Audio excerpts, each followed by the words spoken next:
Yes, indeed. Two complete men on stage and a lot of complete women and men out there in the audience. Thank you so much, Mr. Singhania, for joining in. Thank you very much for having me.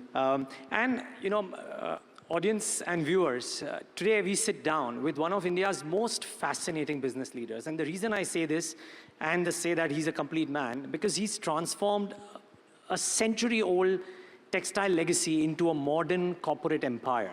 Gautam Singhania has just pulled off a transformative corporate restructuring, splitting a large conglomerate into 3 independent powerhouse businesses, and with more to come, I presume, if I'm not wrong. But he's far from your typical boardroom executive, because he's a man who races supercars at international circuits, founded India's Supercar Club, represents the country on the FIA World Motorsports Council, and owns one of Asia's most enviable automobile collections, from McLarens to Ferraris to Lamborghinis and more. Should we start with cars, Mr. Singhania? Whatever you like. Thank you. That was a very kind introduction. No, not at all. But I want to try and get your perspective on how do you combine what the opportunity that Raymond has as a group with the opportunity that India currently presents, and for you, presumably the world presents as well. So as you know, Raymond is probably the only company in the world that sells for 3,000 times in price point. We go from 300 rupees a meter to 10 lakh rupees a meter under the same brand. And there's no brand in the world that can do this. Nokia had to do Vertu, Toyota did Lexus, Ritz did Four Seasons. And as a company, and we were talking earlier, you said we are in the luxury space. No, we're not. We're in the belly of the market. 99% of our business is in the belly of the market. So if you take lifestyle, this is the India. I mean, everybody grows up and gets married in a Raymond suit. And you're right, we turned 100 years old a month and 5 weeks ago. So we're probably one of the only consumer brands in India that have survived 100 years. So we're very proud of that, and we're proud of that because the Indian consumer has a lot of trust and belief in Raymond. If you take real estate, you were talking about real estate being luxury. For us, we operate in the affordable luxury segment. And I always say, whether you take lifestyle, fashion, clothing, whilst you say you're in the fashion business, Armani and us are in 2 different businesses, whilst we both make clothes. Loda and us are in 2 different businesses in the real estate space. They're in a completely different market with them and Oberoi, and we are in a completely different business. Whilst we're both into real estate, we're both in 2 totally different businesses. And when you start looking at it like that, you get different answers. Yeah. So, okay, tell us about this opportunity, therefore, that comes in, because there's a clear pivot, or if not a pivot, a push towards consumption in addition to the capex push that India has had. I'm loosely bucketing into 2, right? Where does Raymond see opportunity both on the India scale and the global scale, particularly as India stamps its dominance on the world stage? So firstly, let me flag it. Let me say more than 90% of our business is now going to be in India. And as the middle class grows, as the aspiration of the middle class grows, whether it's in the fabric space or whether it's in everybody wants a home. I mean, a 2 to 3 crore rupee home in Bombay is affordable luxury. Everybody wants that. If you take the global space, today there's a gravitas to wanting to manufacture in India. With the Make in India, which Modi ji has done, he's taking momentum. You see the Google announcement in Vizag. Today there was another big announcement. You're slowly going to see that happening. Now, the engineering company that we bought, there's a huge interest in aerospace and defense wanting to invest in India. I mean, I think we've got more than our hands full of the opportunities. Now, it's really a question of how you can convert that opportunity into reality. Will it happen? The answer is yes. How long will it take? It's anybody's guess. So I'm very, very bullish on the international opportunity towards India. You've got the disruptive things like Trump, which is very controversial. I don't want to comment on that because that's a whole day's discussion, but as consciously as a company, we have taken the decision that we don't want to operate in the US. And I'm sorry I'm making a very controversial statement, but if companies like us start feeling that this is causing too much uncertainty and disruption, and we don't want to deal with that uncertainty, I'm sure there are hundreds of companies in the world that are thinking, and then we've got to understand what's the long-term fallout of that. Interesting. But from what you said, if you've taken this conscious decision of 90% business in India, you believe that for all the facets of your business, which is textiles and lifestyle to real estate, to the engineering, aerospace, defense business, all of them give you enough opportunity to grow at the pace that you want the group to grow. Well, real estate grew at 46% last year. Where in the world will you see a 46% growth? Okay, I'll bet we grew it from a lower base, but we still grew 46%. Lifestyle is growing today. You've got the legacy business of the fabrics. You've got, now, do I want to go up and set up 10 shops in the UK? I don't want to do it because it's going to divert management attention. It may look, sexy to be in the UK and US, but it's not going to pay you. We've got so many new verticals, whether it's ethnic wear, sleepwear, innerwear, and each one can become large. So India is the land of opportunities. I mean, if you had $100 today and you say, I wanted to invest, where would you invest? If I had a choice to live anywhere in the world, I want to live in this country because this is the land of opportunities. I mean, if you go to UK today, it's horrible. Nobody wants to be there. And, you know, manifestation of that, you saw the UK Prime Minister who came, but you saw the size of delegation that came with him because they are all looking at the opportunity in India. Most certainly. So tell us a bit about this opportunity as well. Do you sense, I mean, what is different about the opportunity that India presents right now in this decade versus what you may have seen over the last 20, 25 years? I think it's the emergence of the middle class. You know, there's an aspiration. Every middle class individual has an aspiration to want more. And when goods and services are available, so let's take real estate, you know, when there were no good quality affordable housing in the market, there was no demand. But suddenly when you put the product in there, we've sold over 5,000 apartments today in 5 years. And this is only exponentially growing. We started with our legacy land. Today we've got 7 JDAs.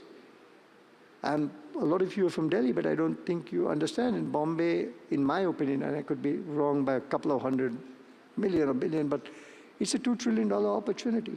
Just Bombay for real estate development. Look at the amount of money they're putting into infrastructure with the coastal road, airport, metros, Atal Setu, and now a lot more. So there is huge opportunity. It's just you got to grab it.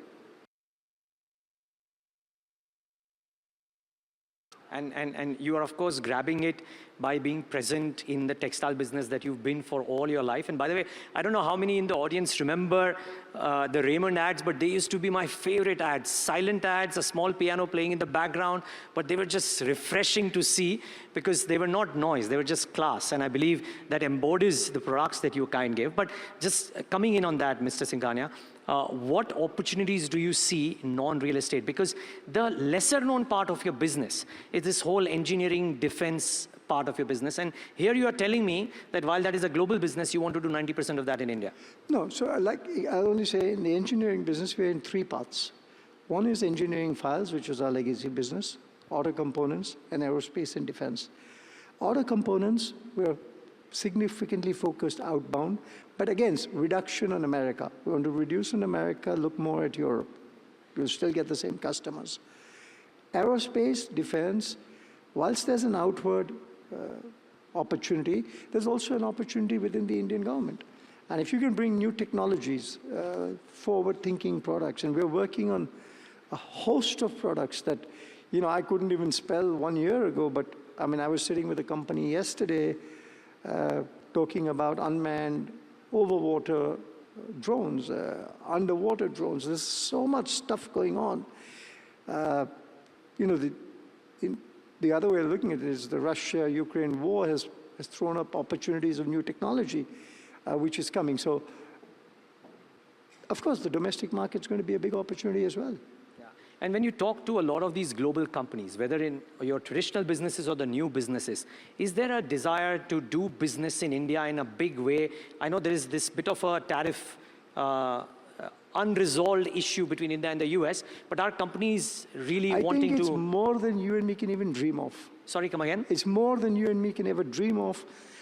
The amount I'm seeing global companies wanting to come and participate in India on the manufacturing side, and I don't know if you saw, we signed an agreement with the Andhra government, with Naiduji to do large-scale manufacturing there. I think literally on a weekly basis, we're getting a call for manufacturing in India. And that's something it's unheard of. Very interesting. Okay, from business to the other things, right? And I couldn't let you go without talking about cars. I'm sure a lot of car enthusiasts out here. And, you know, everybody's trying to figure out what is it that we look for in the next car, the features, etc. Now, you have the finest cars that anybody can think of having. When you are looking out to go and buying your next car, what is it that you look out for in the car? It really depends on what I'm looking for. I mean, am I looking for a vintage? Am I looking for a classic? Am I looking for something that I don't have? In the vintage world, there's so many cars that are there. I genuinely believe, I've also got a restoration shop. We're the best restoration shop in the world today. We can restore a car fastest in the world. We're bringing history back to life. I mean, so let's talk vintages. We'll come to supercar. And that is a finite supply. Now, let's not look 1 or 2 years from today, but let's look, say, 50 years from today. I've got many brands that are lost in history. And they're only going to, there's a preservation of history that goes on there. If you take today, I've got a 1903 miniature Velox, only one surviving in the world. You can start it on the first shot, it works. There's a passion with it. I've got a 21501 Corsa Fiat, original from 1921, with the original seats. Now you think the passion that's associated, it's got the stickers of all the milli-millias that it's done. So that's a different world. When you look at supercars, it really depends what's out there. There are very few brands that make great supercars today. But I don't think they're launching models that fast. I genuinely believe that the supply chain for supercars is broken. Today, they commit you a car that's coming out and it takes years before it's coming. It's not months, it's years. Say the top marks have launched a car, you get the delivery 2 or 3 years after they have launched it. So the market is very, very different and changing. What time do you drive these cars, by the way, in Mumbai? It's chock-a-block right outside your house. So what time do you go out and drive? Fortunately, within 400 meters, I can hit the coastal road and be on that. So driving in Bombay has actually become a fantastic pleasure. But ideally, I drive at about 7 in the morning or on the weekend or late at night. Okay. That's when you can enjoy the cars. Do you like an electric vehicle? A lot of people... I don't think about them. You don't think about that. You like internal combustion engine. The vroom of the car should come. I think EV has been politically hyped. Today, EV production must be about 3% of IC. I think that 3 million EVs being made in the world against 100 million ICs, something like that. So, yeah, I mean, it's okay. It's a toy. I had a battery-operated car when I was 4 years old. So why are we talking about EV today? My little go-kart was EV.